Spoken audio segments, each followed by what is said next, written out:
Hi Taurus! Kumusta po kayong lahat? So yan Taurus, maraming salamat po sa walang sawang pagsubaybay sa ating pong mga reading. And kung ikaw ay bago pa lang sa ating channel, mag-subscribe na po kayo. Then, i-click mo na rin yung ating notification bell para lagi kang updated sa ating mga bagong upload.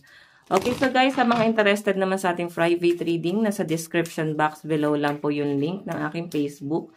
Message lang po kayo. So by the way, tignan natin. Taurus, ganap sa inyo ngayong October 2025.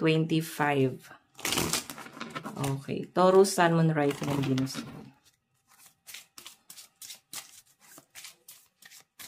Okay.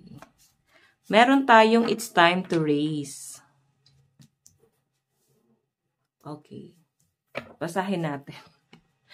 No matter what happening in our lives, we always have the potential to raise about it. Raising is the one powerful choice away.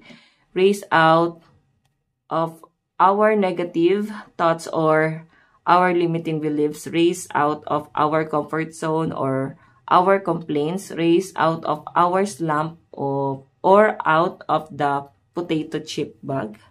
Get up and raise what you waiting for, darling. Okay. So, yun yung ibig sabihin nito, guys. Parang, ito na yung panahon mo para ibigay mo na yung todong ikaw. Okay.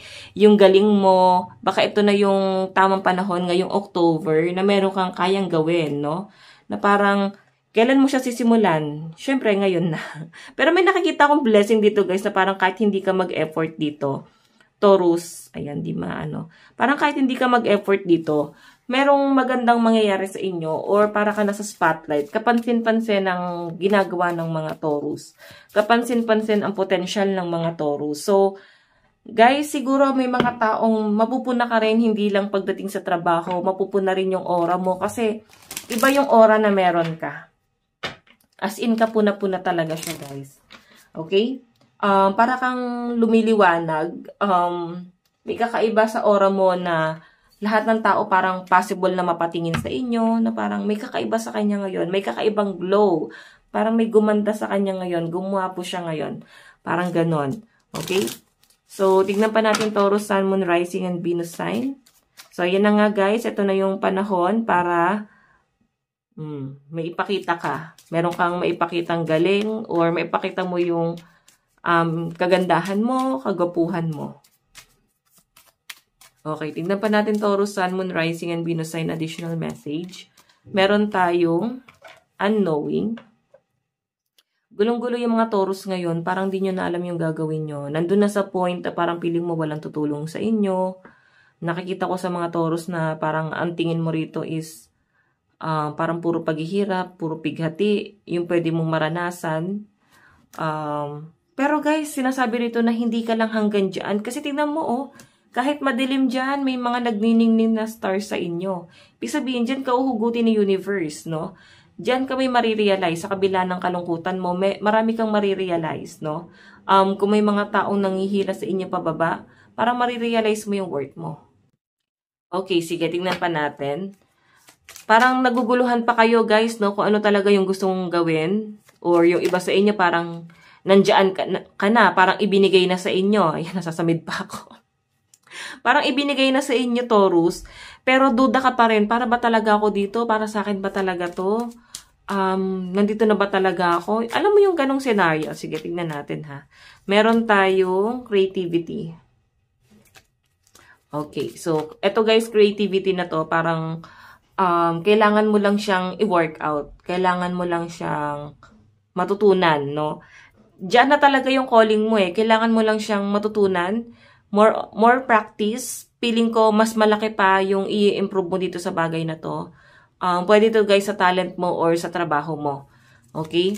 So, sa love life mo, medyo tagilid ako sa nakikita ko dito. Kasi parang mismo yung person mo, parang pinagdilihiman ka. Taurus, pwedeng sila mismo parang pinahihirapan ka. Ikaw naniniwala ka. So, kailangan mo pa rin mag-observe. Kasi parang naniniwala ka dun sa person mo. Kahit pinahihirapan ka na, parang, alam mo yon, iniisip mo pa rin, baka tama siya. Pinaniniwalaan mo pa rin, guys, no? Kasi parang naaawa ka pa rin sa person mo. Magaling siya mag-manipulate. Ganon. Tignan natin. Meron tayong slow down. So, hinay-hinay ka. Okay? Hinay-hinay. Huwag ka basta-basta magtiwala.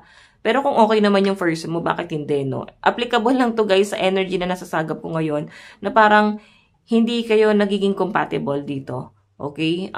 Sabihin natin parang hindi kayo nag-aaway. Pero para kasi may nililihim siya. Ginagawa niyang kalmado yung energy mo. So, meron tayong battled up. Ayan, nagiging toxic na to guys. Oo, nagiging toxic na. Parang wala masyadong pahinga ang mga Taurus. Parang hindi nyo na nagagawa yung mga bagay na gusto nyo. Limitado na yung galaw mo. Okay, lalo na sa mga pag-aalaga ng anak. Kung may mga inaalagaan kayo, parang kasing taong bahay yung iba sa inyo guys. Or baka nasa abroad, DH. Parang kasing parang ano kasi, ang liit ng mundo na nakikita ko dito. Kung nandun ka parang ang toxic, parang gusto mong huminga, gusto mong mag-expand, ganun yung nakikita ko sa mga Taurus. So, kaya nga ang sabi dito sa card mo, oh. But baka ito na yung time para meron ka nang ipakita or ipakilala mo kung sino ka. Parang ganun, ipakita mo kung sino ka. Baka ito na yung time. Okay, nandito na yung swerte. Kailangan mo na lang siyang aralin or i-improve sa sarili mo ngayon. Change, ayan. Meron kang kailangan baguhin. Okay, meron tayong intuition. Malakas naman ang pakiramdam ng mga Taurus. Piling ko may idea ka na sa kung ano yung nangyayari. Pero nagbubulag-bulagan. O, di ba yung pagod? Bago pa man din to lumabas, parang pinakita na rin dito na parang pagod. Wala masyadong tulog. Puro trabaho. Puro obligasyon. Stress. Okay, ibig sabihin, meron kang problema. Kasi nasa current situation to. Okay, hindi pinakita yung depression or anxiety. Hindi ka nag-hold back, hindi ka rin nag-iisip masyado pagdating sa future. Ngayon, medyo big deal sa'yo yung nangyayari sa'yo sa sitwasyon mo, yung current situation mo ngayon. Okay, so possible din guys na madala mo pa rin yung energy mo nitong mga nakaraang buwan ngayong October. Okay, tignan natin. Meron tayong happiness. Choice mong maging masaya. Meron tayong gratitude, di ba? Kasi kung sakali daw guys na mas ma-absorb mo yung mga positive, mas papasukin ka ng swerte. Ngayon, i-release mo na daw lahat ng mga negative kasi mas hindi nakakapasok. Mas powerful kasi yung negative guys, no? Para siyang, para siyang solid na hindi makapasok yung liwanag. Puno-puno lang ng dilim. Okay? So, ito na nga yung happiness and gratitude. So, may nakakita ko dito guys, pansin nyo, puro star yung card mo. Okay, meron talagang malaking improvement na mangyayari sa inyo. I think, nagkakaroon ng calling sa buhay mo ngayon kung bakit ito nangyayari lahat guys, no? I think calling na to. Tignan pa natin. Additional message. Meron tayong, ayan, 9 of Cups. Wish card to, oh. So, yung mga minamanifest mo, hinihiling mo para sa buhay mo guys, possible na makuha mo yan. Meron tayong 3 of Pentacles. May gagabay sa inyo. Ramdam mo to. Or pwedeng hindi ka aware, or baka ikaw yung tipo ng tao na ayaw mo nang dumidepende. Pero may taong tutulong sa inyo guys, or at least mag-guide. Meron tayong 8 of Wands. So, iwasan daw guys yung bigla-biglang desisyon or more on communication. So, ingatan mo yung mga sinasabi mo. Parang ganon. Pwede kasi guys na nangyayari. Oo. Tignan pa natin. Advice, meron tayong Valiant Courage, take action with passion. Ayan, di ba? Dapat passionate ka dun sa bagay na gusto mo para mas masaya. Ngayon kasi kung hindi mo gusto yung sisimulan mo, mabuboard ka lang talaga. Yan, dapat gusto mo. Okay? So guys, ito lang po ang inyong reading. Again, maraming salamat. God bless and love you all.